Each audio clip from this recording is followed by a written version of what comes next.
So I've called this talk Generosity, Nurturing Seeds of Freedom. And I'd like to start by sharing some wisdom that I learned from a man called Anthony Robbins in his book, Awakening the Giant Within. Specifically, I want to share some of his thoughts and insights about the whole nature of questions.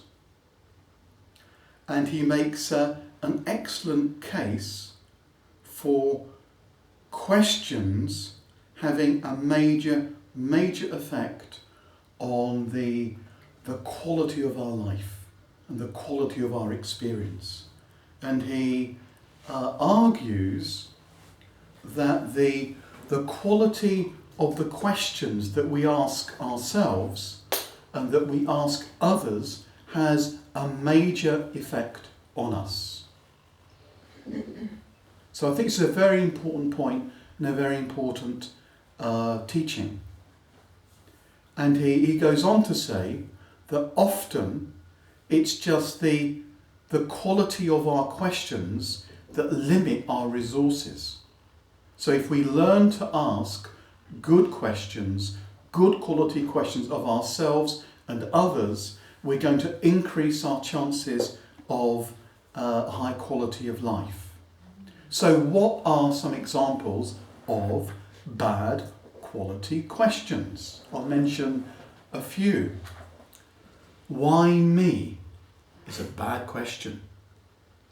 What's wrong with me? Bad question. Why am I so poor? Bad question. How can I manipulate people?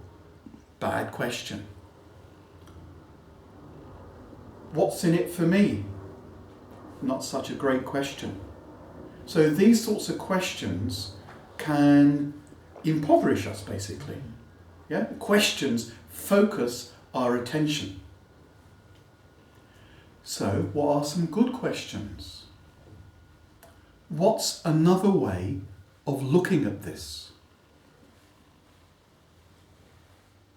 What's a creative response?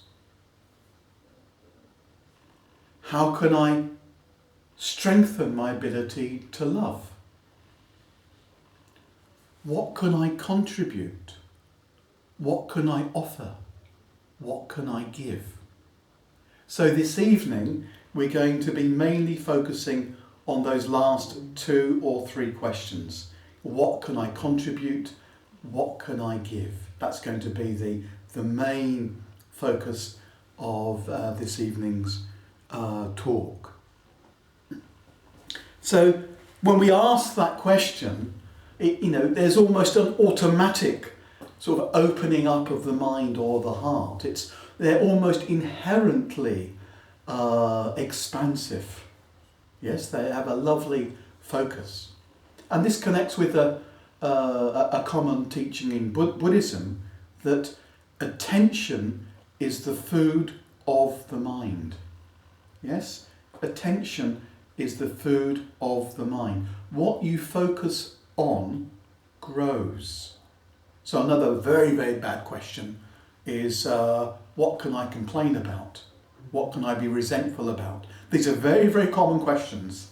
They're not just, when we speak like this, we can see how irrational and unhelpful they are, but they affect people a lot of the time, even quite deeply. Yeah? But if we ask the questions, who loves me? What can I be grateful for? Who gave to me today? Yes, will they evoke a happier and more expansive response? If we're very mindful of ourselves, maybe we don't even need to be that mindful, we'll notice, if we're sufficiently honest with ourselves, that so much of the time when we look at something, when we think about something, when we read about something, we always relate it back to how does it affect me, what's in it for me. There's always this deep sense of self-reference, whether we hear about what our friends are doing at the weekend, or some job offer, or some other offer. At the back of our minds, if not at the front of our minds, is this constant sort of question, is what can I get out of it? What's in it for me? Yes, there's this constant me reference. So we're constantly taking and taking and taking. So craving, along with the other root poisons of ill will and spiritual delusion, are considered in Buddhism the root poisons. Yes, the 3 root poisons of greed, hatred and delusion.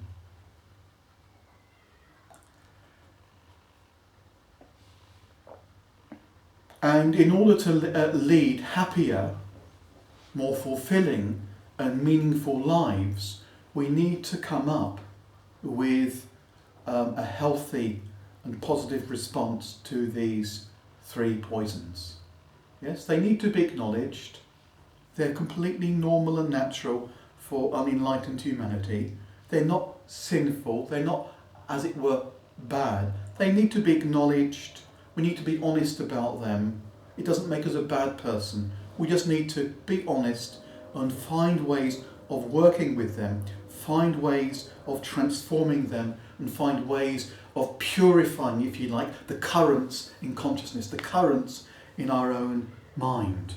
And the whole theory and practice of generosity is about reversing this fundamentally selfish, constricting and narrow approach to life.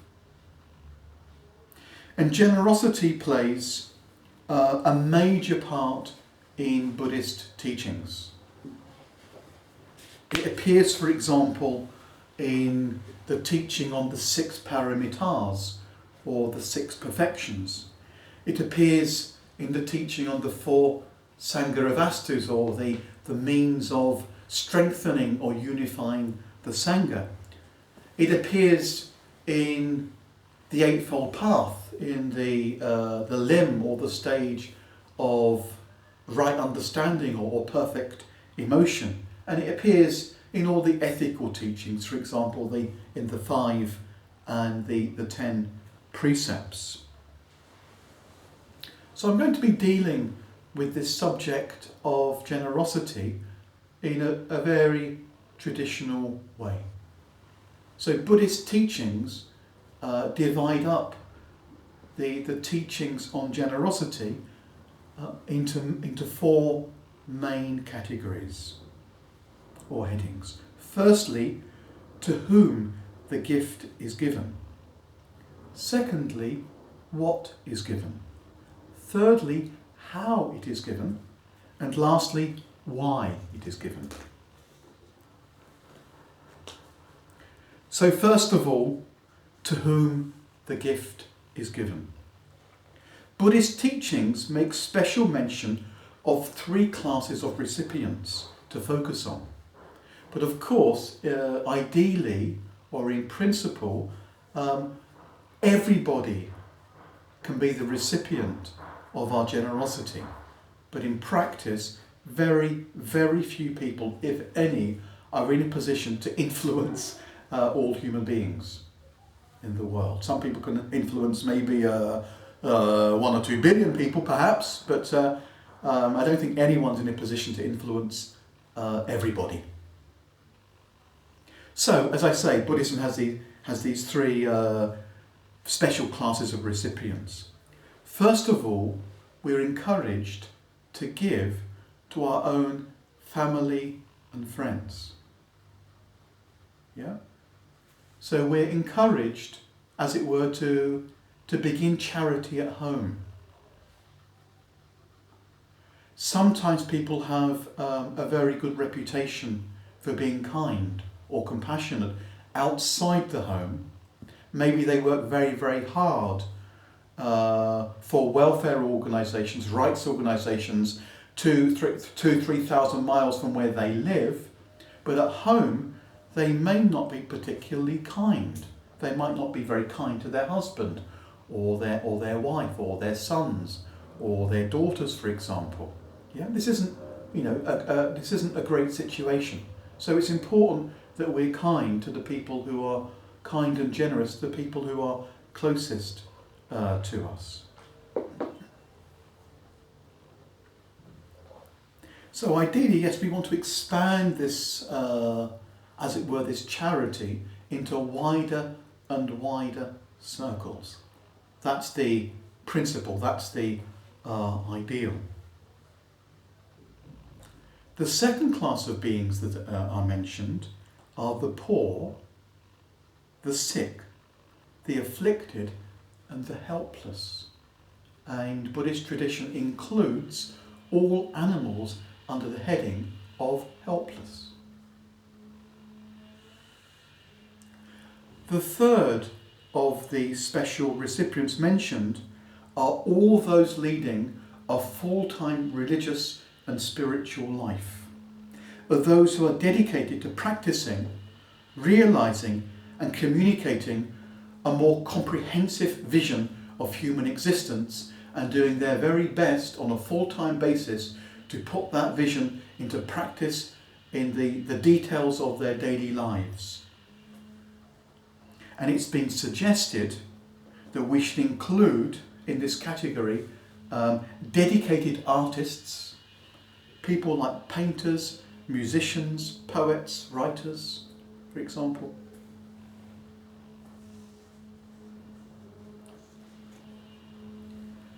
Okay, I'm going to turn now to the largest heading out of these four headings.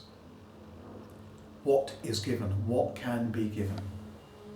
Obviously, anything that we believe we can possess, anything that the mind seeks to grasp, can be given away.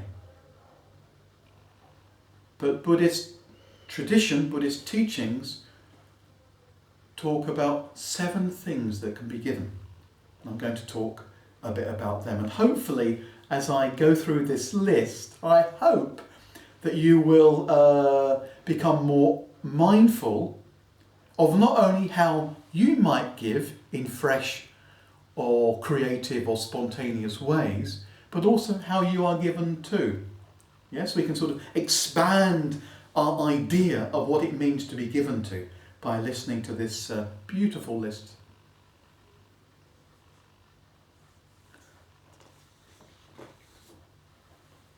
So Buddhism starts, as it were, right at the bottom, starts very down to earth. And it talks about the need or the virtue of giving material things like food, water, shelter, warm clothes. Yeah? And some people in the Buddhist East make a special point or a special practice of giving something material every day.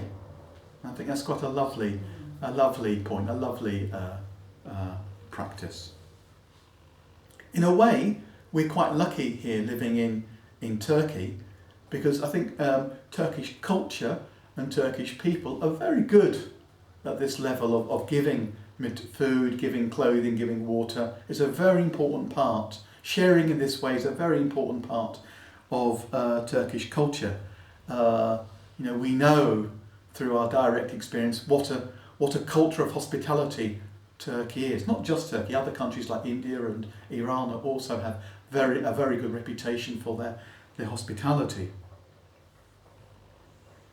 One thing I love, even though some people in Istanbul may complain about this, but it still happens in Istanbul, it even happens where I live here in Ortaköy, is this lovely culture that you can share your food. You make food and you just share it with your neighbours. I think it's such a lovely, beautiful thing to do. And it helps to encourage these feelings of connection within our neighbourhood, within the community. I think it's a very lovely activity, lovely practice.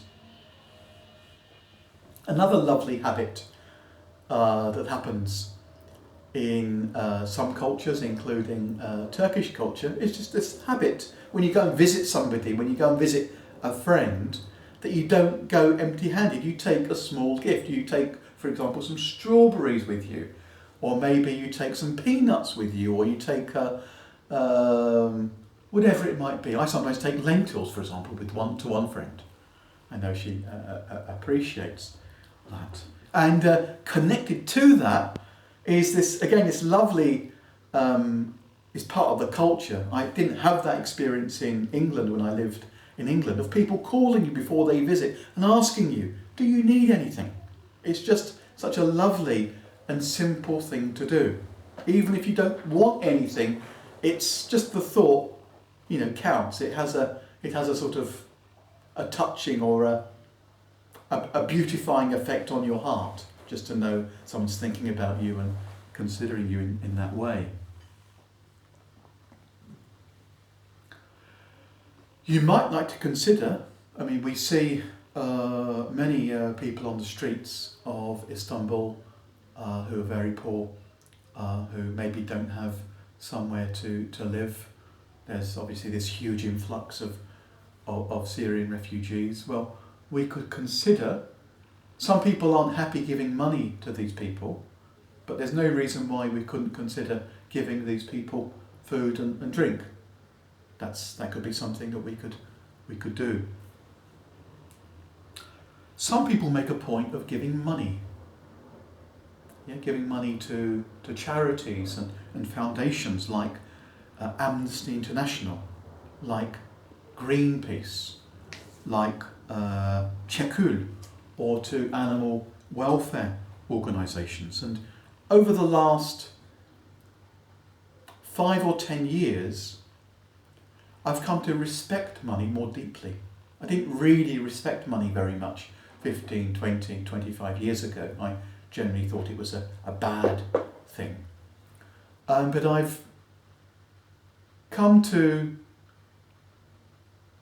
understand more fully and clearly that we can really use money for really, really positive things. It can be used for evil, can also be used for intensely skillful projects and activities. So I've come to respect the potential good of money a lot more over the last 5, 10 years. I just want to tell a little story which I was very touched about. There's this Australian man, I think his name is Philip Wallen. He was the chief executive officer of a bank, and he was an ordinary businessman for, I think, many years. And in Australia, I think maybe 20 or 25 years ago, he was identified as one of the top 40 most headhunted chief executive officers. And his job took him to an abattoir, a slaughterhouse. And he'd never been to a slaughterhouse before. And this experience of going to a slaughterhouse had a radical effect on his experience and lifestyle. He became a vegan, and eventually he started using his money, he's a rich man, to fund kind and compassionate projects around the world. So I think this is a good example. He's a philanthropist, basically, a modern day philanthropist who shares and gives a lot of his money away. I was quite touched, or very touched, by his example. The next gift is the giving of time, thought, and energy.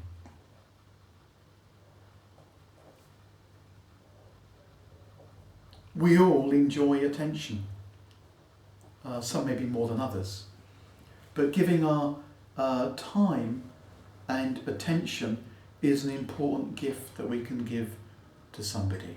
Yeah, many people are hungry for good quality attention.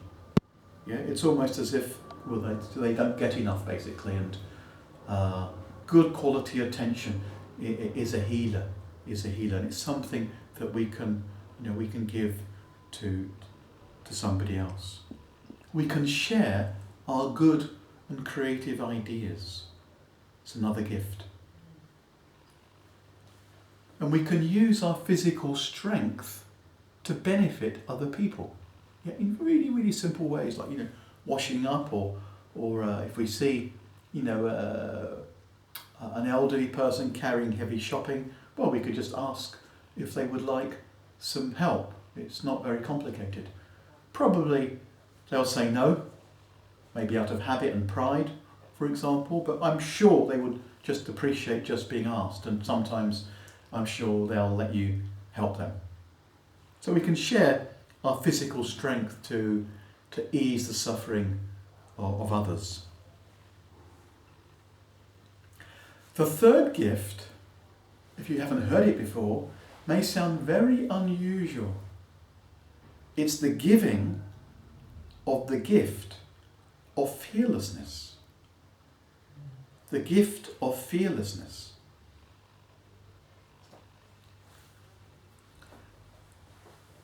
So ideally, through our attitude and our presence and our personal example, we can radiate a sense of reassurance or a sense of confidence to people.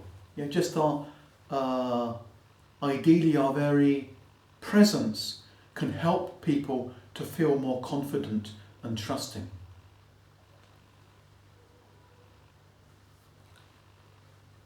And we know that in many levels or in many aspects of society, there's quite a high level of distrust, suspicion and lack of confidence.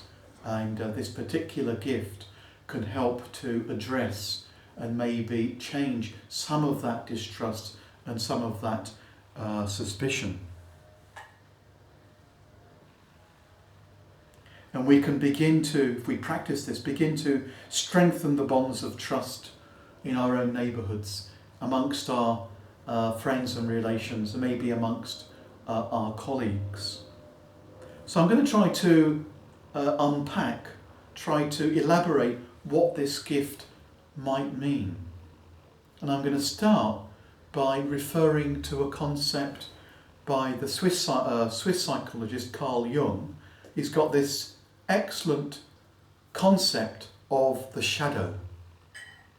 And the shadow, from his perspective, represents those aspects of ourselves, those aspects of our personality that we're not very conscious of, that we don't really accept, and that we project onto others. Not just other human beings, it could be, you could project it onto environments, even inanimate objects. We can project something of our unacknowledged, as it were, selves or personality onto other objects.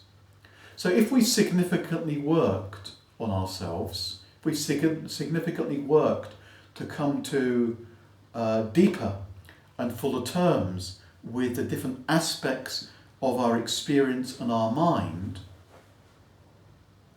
that can give us a certain amount of confidence that we can share. Yeah? So many people, for example, are not at home with their sexuality. Yeah? Many people might find the emotion of jealousy quite unacceptable. I'm not someone who gets jealous, or aggression, or anger. Now, where I disagree a bit with Carl Jung is that it's not just negative emotions that get repressed or that gets kind of pushed away. Some of us, even many of us, can find really quite positive emotions a threat to our ego identity. Our feelings of devotion could fall into this category, or our strong, tender feelings could fall into this category. Our deep feelings of gratitude could fall into this category. So if we've come to terms with aspects of ourselves that we had difficulty with in the past, well, we can sort of radiate a sense of reassurance to other people. It's okay to feel aggression. Yes, it's okay to have sexual desire. It's okay to be homosexual or lesbian or whatever the case may be. So it's an important sort of gift, a sort of an attitude of mature reassurance. This is an important gift we can give to people. We can think of it in terms of encouragement, just giving people encouragement to be themselves and of course to grow and develop. A good piece of encouragement goes a long way. It can really have a significant effect. Our words do have an effect, even if we don't always believe that. Maybe from another point of view, we don't have to be free of fear. It's great if we're free of fear. If we're trying to grow and develop, and Buddhists are certainly trying to grow and evolve and develop, inevitably we will face fear. Yeah? In a way, fear is a growing pain. Yes? When we move out of the known, when we move out of our comfort zones, naturally we experience fear. Yeah, that's normal, completely normal. It's part of human psychology. So if somebody understands this law or this fact, we can maybe help people. Because maybe if somebody's going through this process of anxiety and fear, because they're stepping out into the unknown, well, maybe again with this knowledge and with this perspective, we can offer them a bigger perspective on their own fear. Yeah, and I think that's very important. Some fear is a very positive sign that change is taking place. This needs to be recognised.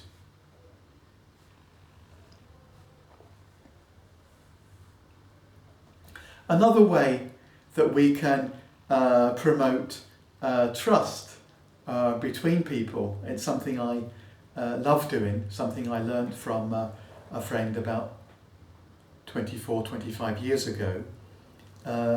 Very lovely practice, which is, if you hear somebody speaking well about somebody else, maybe a friend, maybe a colleague, to make a special point of passing on the positive words, the kindly words, the appreciative words to the third person, behind the back of the person who told it to you. And it's said that what we say to people is important, but what we say about people is even more important. Isn't that that's a very interesting thought, very interesting reflection.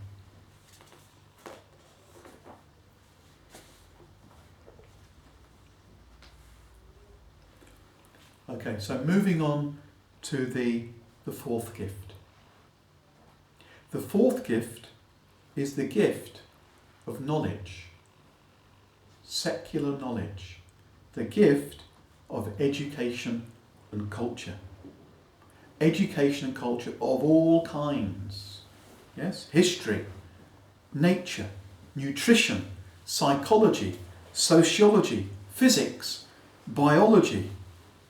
Education and culture can expand our horizons, and it can help to put our life in its in a bigger perspective, historical perspective, in a global perspective, and quite simply, quite a lot of secular knowledge can help to alleviate suffering and promote physical and psychological well-being.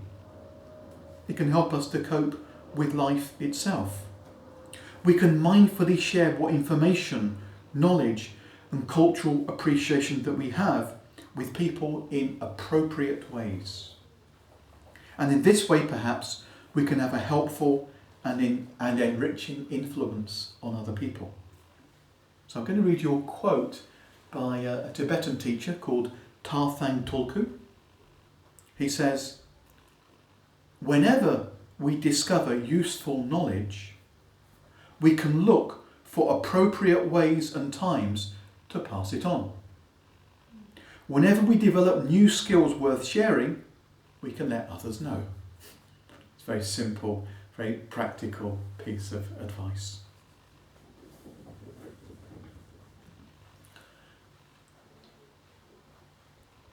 So the next thing we're told we can give is rather dramatic in a way. We're told that we can even give our life and limb for the benefit of other people and to stand up for our principles and values. It can even go as far as offering your life as a gift. So I'm going to read you a very sobering and challenging passage from Sangharakshita, but you need to bear in mind that he was speaking in England in 1969. Okay?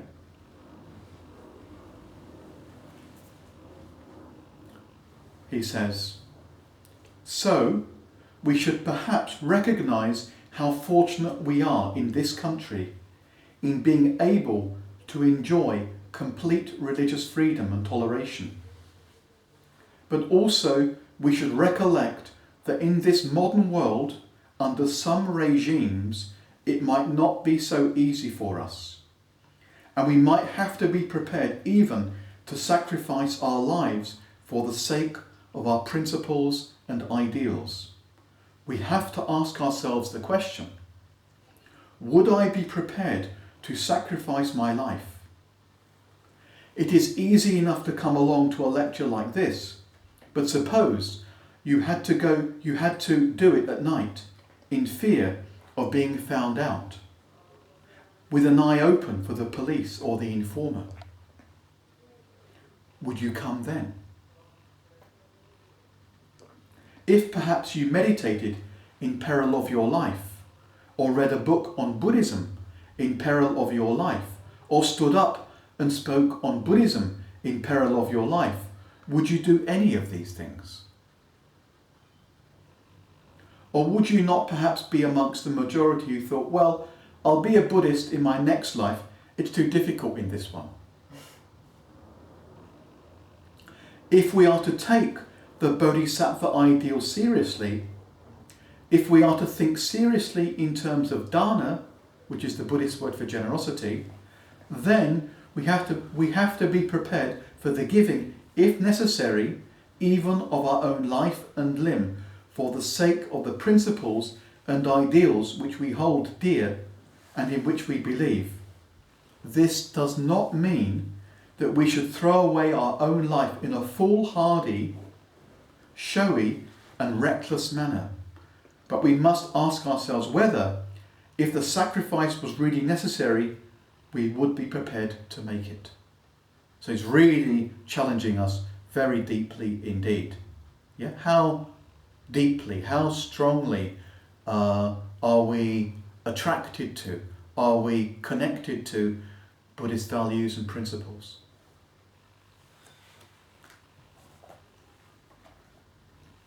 So there's the very famous example in Buddhist history. I think it was in 1963. It was in Vietnam. Some of you maybe know this story and can think of can conjure up the image of the Vietnamese monk who drove in his small car, went into a crowded centre in Vietnam, and he was protesting against the repression of Buddhism by the then Catholic regime. And he poured petrol on himself, and then he set fire to himself. But he's seated perfectly. He didn't move. He's just seated in perfect meditation. He didn't move at all. It's as if he was actually in peace whilst he was meditating and dying. And he was obviously trying to bring attention to the plight of Buddhism in that country. And to the best of my recollection, within minutes, this image went completely around the world in the media. It attracted massive amount of attention. So this is an example, maybe an extreme and graphic example of somebody giving up their life and limb for the values of the Dharma. It's not just Buddhists who are prepared to die for other people. Maybe I should just stress, in this particular teaching, it's about taking one's own life. It's not about taking the life of other people or other animals, etc. It's about your own life, just to make that completely clear.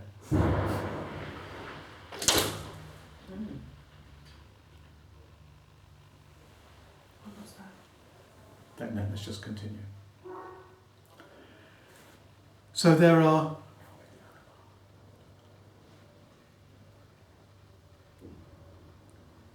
okay, let's continue unless there's an absolute emergency. So other people are prepared to sacrifice their lives for others, for their fiancés, for example. There was the story, was it on the beach? Was it in Egypt last year, or was it earlier this year, where there's lots of these people went on the beach and were just firing at people at random, and there was an example of a man who stepped in front of his fiancée. He died and she's alive. There was this is many years ago now, an example from South Africa, where there was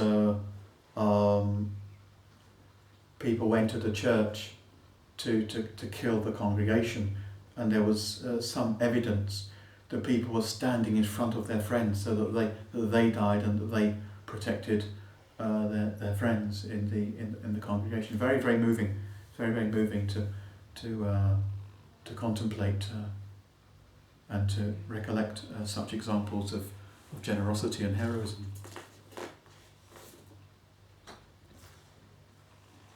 You might be pleased to know that we can interpret this gift in a number of different ways, maybe less dramatic, maybe less challenging ways. Some people interpret it as giving blood, sharing your blood, giving your blood for the benefit of others. Some people give bone marrow, some people give other organs. Yes, they sort of donate their organs at death, or maybe even donate an organ while they're alive to help save somebody else's life. So, obviously at the heart of this gift is an element, even an extreme element, of inconvenience. So we can look at a dilute level, we can approach this gift as the gift, if you like, of inconveniencing ourselves for the welfare, benefit and growth of other people. Yeah, and the way I'm going to talk a bit about that now, I'm going to talk a bit about global warming. So, the vast majority of climate scientists say that global warming or climate change is both real and is significantly contributed to by human activity. And it started. There are increasing freak weather conditions, for example. There seem to be increasing floods in the world, for example. But if we're not quick, and by quick I mean, from what I understand, in the next 8-10 years, if we don't significantly curtail and reduce our levels of greenhouse gases, carbon dioxide, methane and other gases, there could be quite catastrophic consequences in the medium and long term. So I'd like to suggest that by doing our best to keep our carbon footprint down, that this is, in a mild way, the giving of life and limb. Yes, for the benefit of other beings. So I've got a number of examples of how we could help to limit our climate footprint. Our carbon footprint. Eating meat is closely associated with high levels of carbon dioxide. We could consider cutting back on the amount of meat that we consume, if we can reasonably do that and don't put our health in any way at risk. Yes? I mean, what I do know, one statistic that stays in my mind, is that if we just refuse 500 grams of beef, from the point of view of water, we'll be saving as much water as all the water we would have used if we showered for 1 year. 1 year's worth of shower, just through turning away 500 grams of beef, for example. So even if there wasn't global warming, our resources are finite. They still need to be treated responsibly and with awareness.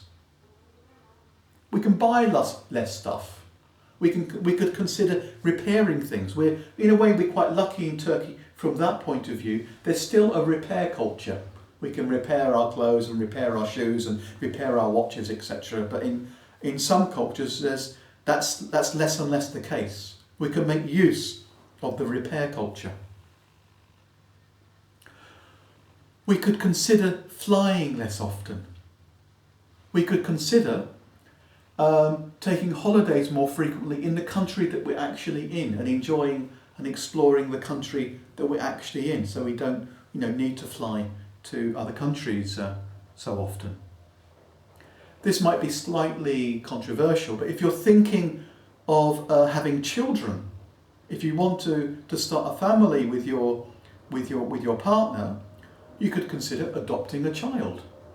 I'm sure there are hundreds, even thousands of orphans in Turkey and in every country of the world.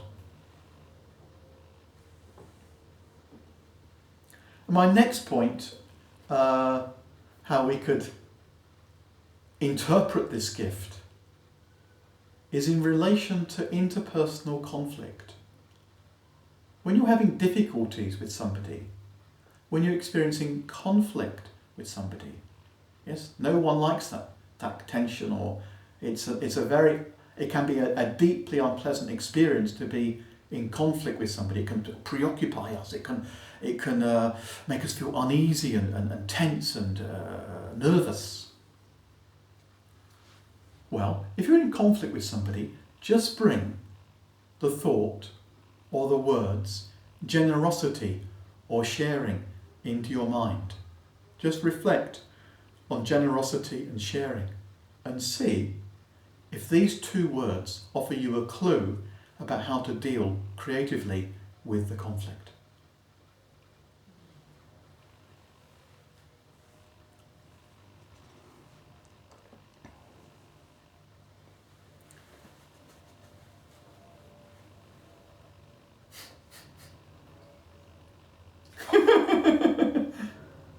No.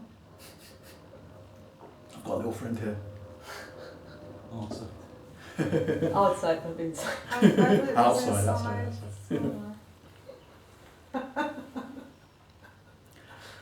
Sixthly, we move on to the giving of merits. Again, this is a sort of maybe an unusual or a strange kind of gift.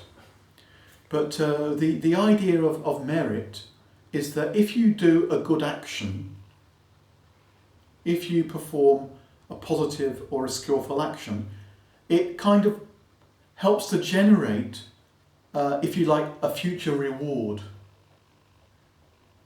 And this idea of merit is particularly strong in the Hinayana Buddhist tradition, and it often helps to motivate people to do good action because they think in the future they'll have the positive benefits of this.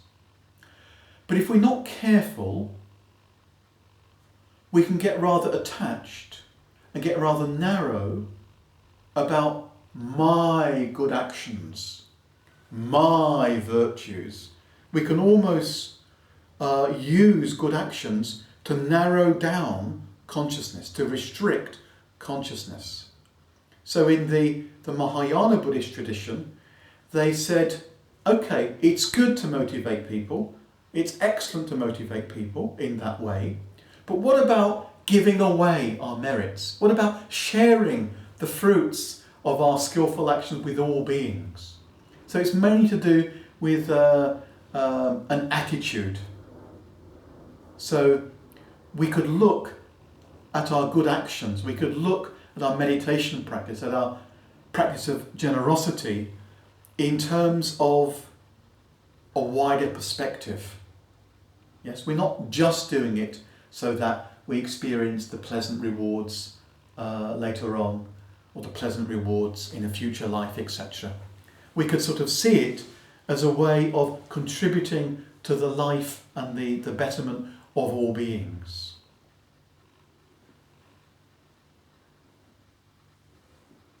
It's said in the Mahayana Buddhist tradition that a spiritual act isn't complete until you give away the merits from that act.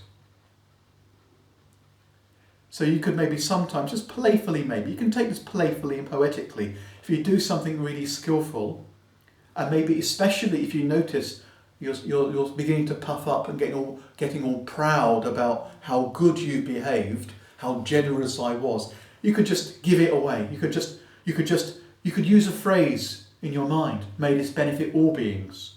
Or you could just choose somebody, anybody in your mind, and say, if there's any benefit from this action, may it go to you. So it's more to do with an attitude more than anything else.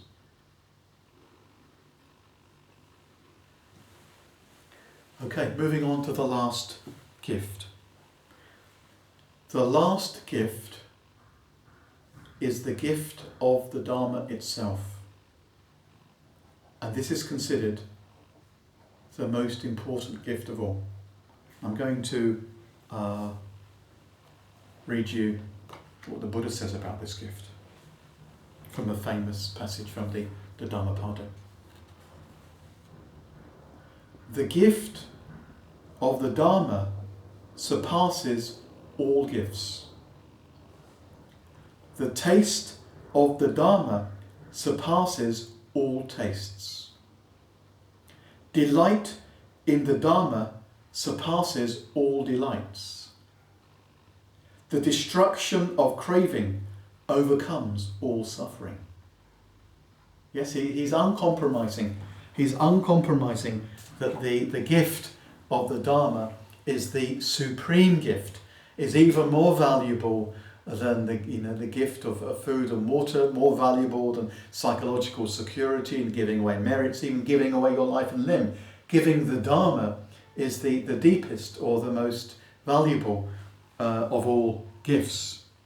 It means to the best of our ability, to the extent of our ability at the moment, teaching, communicating and sharing and radiating the values, the insights, the practices and observances that give direction and purpose to our lives, that has a taste of freedom and that has the potential to completely uproot the foundations of suffering.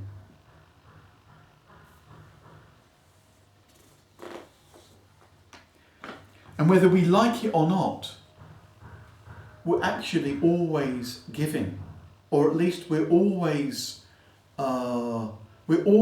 sending out vibes. We're always sending out sort of energy, if you like, into the environment, into the world. So from this point of view, our thoughts and our mental states are not private property. Yeah? You can't cut off yourself from the world. You will have an effect, whether that's a positive one or an unhelpful one. so it's very, very important. Because of this, it's very, very important, or at least significantly because of this, it's very, very important to look after your physical health. We want a healthy body. The body is a vehicle for the realization of the Dharma, for the understanding and realization of the Dharma.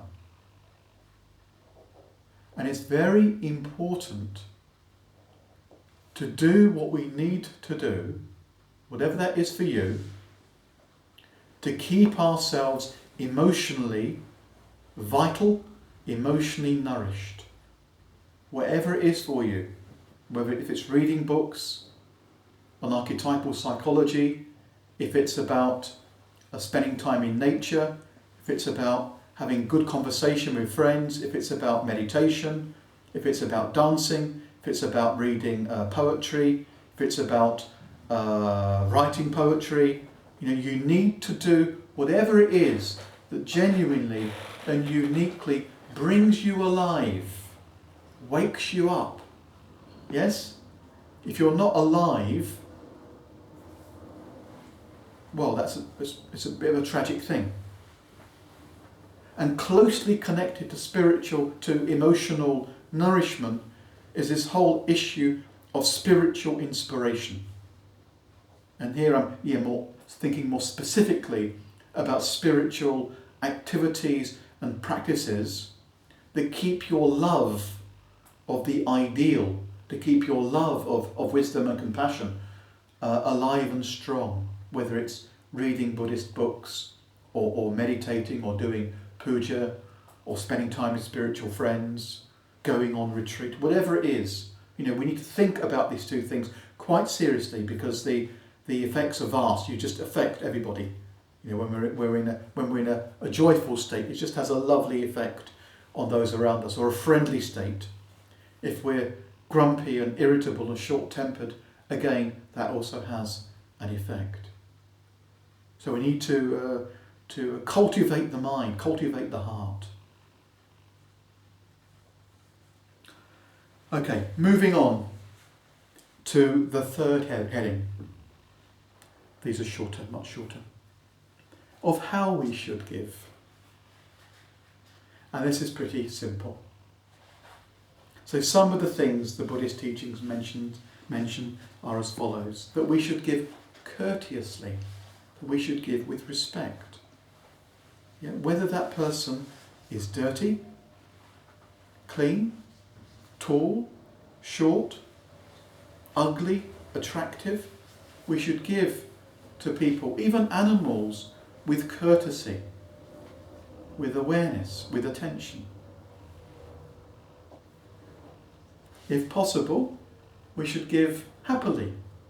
If we do give with a smiling face, for example, it's just all the more beautiful to experience that gift. And we're told that we should give quickly, without hesitating. I'm going to come back to this later. We're told that ideally we should give without regretting it later. We're also told that we should give without bringing attention to our generosity.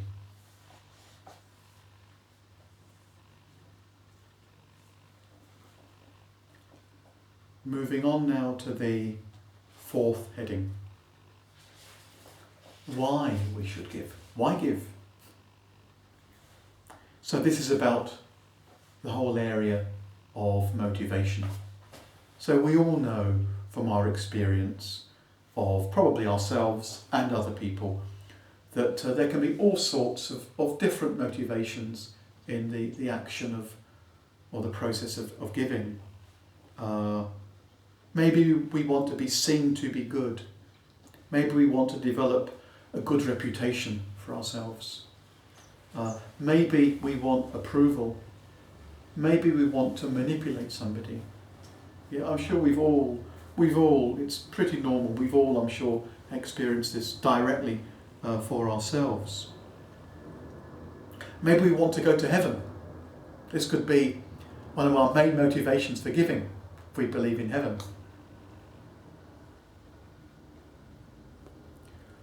So I think it's worth saying that our motivations are mixed. Yes, they're mixed most of the time. Very probably they're mixed most of the time. Yes, we have a mixture of, as it were, good reasons and not so good reasons for giving.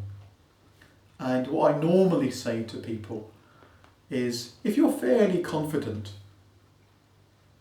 that at least 51% of your motivation to give to somebody is a positive one, then I say, please give. Make sure you give. Please give, I say. And it will become apparent if you're not fully sure about your motivations. In time, you'll soon notice what your motivations were. And if you're practicing the Dharma, if you're practicing ethics, meditation and wisdom, your motivations will quite naturally become purified. Yes, they'll become lighter.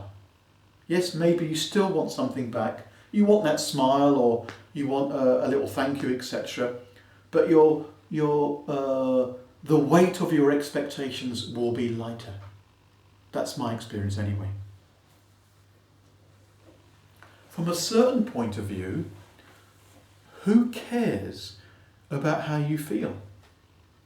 Some people want to wait till they have a strong desire to give before they give. Well, who cares about that? If there's a hungry person on the street or a starving person, I don't think they'll care too much whether your motivation is pure or impure. They want to eat that bread, they want to eat that food, they're hungry. Or if that person needs medicine, they don't particularly care how pure your motivation is. They need that medicine and they need it today or tomorrow. It's pretty urgent. Their child needs it, for example. So we don't need to be too precious about our motivations. Yeah? As long as there's some genuine desire to give, that's probably adequate. That's probably adequate. From a Buddhist perspective, the ideal motivation is that giving, sharing and contributing is all part of the process of affirming life itself. Generosity is an important part, an integral part of waking up to the truth of interconnectedness, the truth of non-separation, not just intellectually or conceptually, but in actual lived experience. Ultimately, in the perfection of giving, there is no idea of I, you, or them. There is just a rich, abundant, natural, spontaneous outpouring of loving connectedness. And before I conclude, I want to go back a little bit and make a few points. So it's in relation to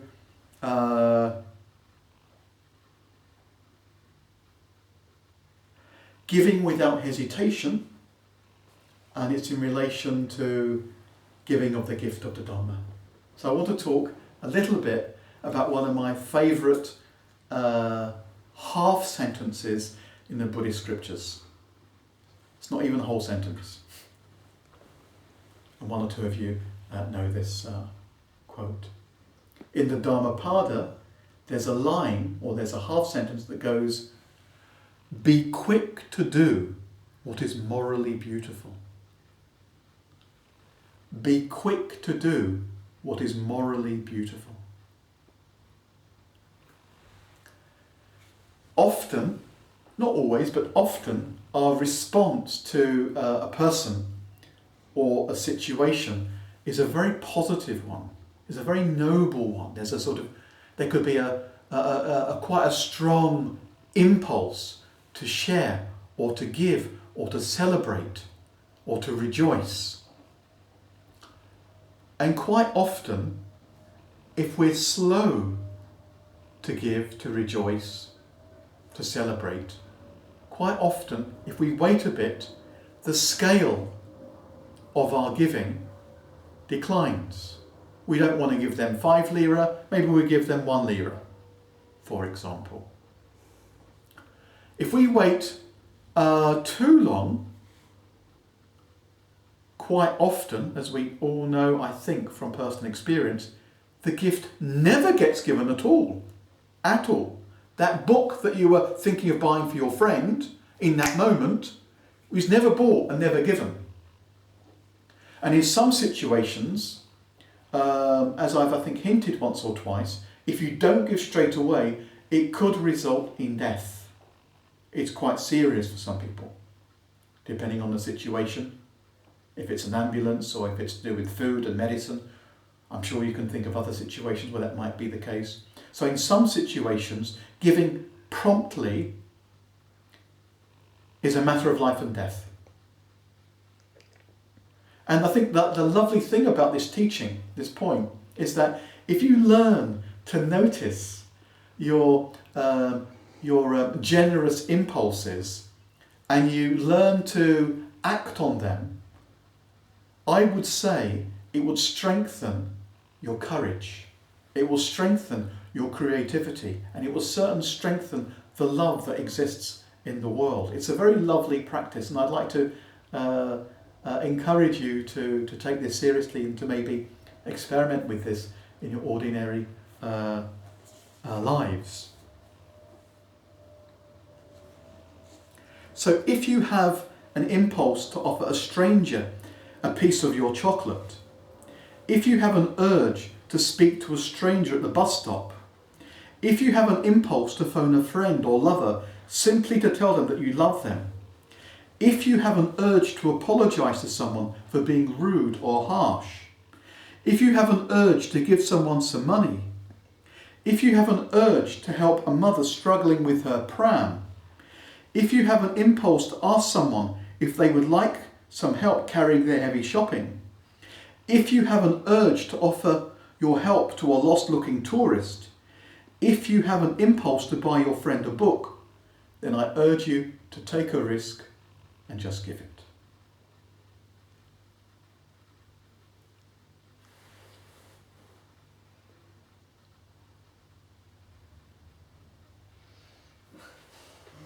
Thank you. Thanks. Don't continue. What about the questions?